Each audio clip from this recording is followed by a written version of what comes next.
that the pandemic disproportionately affected women and in turn families. We know women are more likely to be in low-paid and part-time employment, and it is these very women and families that will be hit the hardest yet again without this uplift in universal credit. I want to thank the Northern Ireland Women's Policy Group in preparing for this speech today, and their Feminist Recovery Plan, which I have a copy here, not the glossy copy but the printout.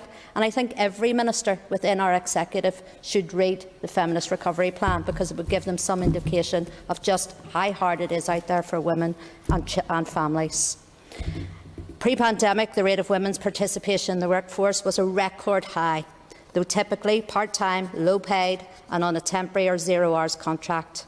Several studies have shown that those in precarious employment saw a greater loss in earnings and hours than those in secure employment. There are strong links between female poverty and child poverty. The pandemic has increased the negative impacts felt by women and children.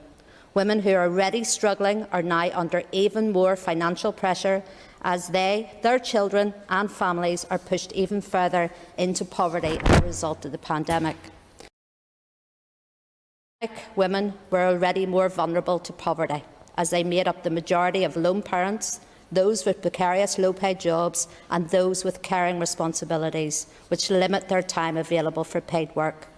Women are also more likely to claim social security benefits.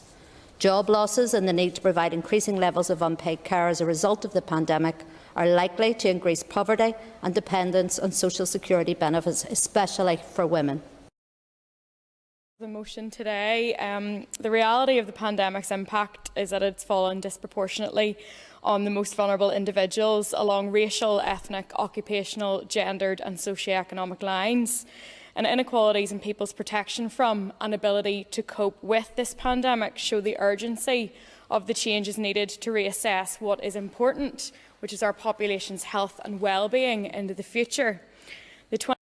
The anti-poverty strategy, where's the youth homelessness strategy, where is the feminist recovery plan being implemented by all executive ministers, and where's the childcare strategy? So as we look to the future, allegedly to build back better, although evidence suggests otherwise, are the executive going to prioritise health and well-being and people having a roof over their head and a warm, secure home with food on the table, or are they going to continue on an obsessive quest for capitalist growth that will only exacerbate and entrench inequalities in our society? It's not working. The policy change on social security had a disproportionate impact on women, showing that 86% of savings to the Treasury from the tax and benefit changes since 2010 have come from women. We know that 1 in 5 children already lived in absolute poverty in Northern Ireland. We had 6,219 young people accepted as homeless last year. These are shocking statistics from the Northern Ireland Youth Forum's recent peer research on youth homelessness. There are strong links between female poverty and child poverty. Women who were already struggling are now under even more financial pressure as their children and families are pushed further into poverty as a result of the pandemic. I know other members talked about the Feminist Recovery Plan, and indeed I've read the plan. I've also engaged and I've listened to the Joseph Rowntree Trust, the Trussell Foundation, Advice NI, and indeed the broader community and voluntary sector. Many of them are involved in the co-design groups of the social inclusion strategies around disability, gender, anti-poverty and LGBTQI+.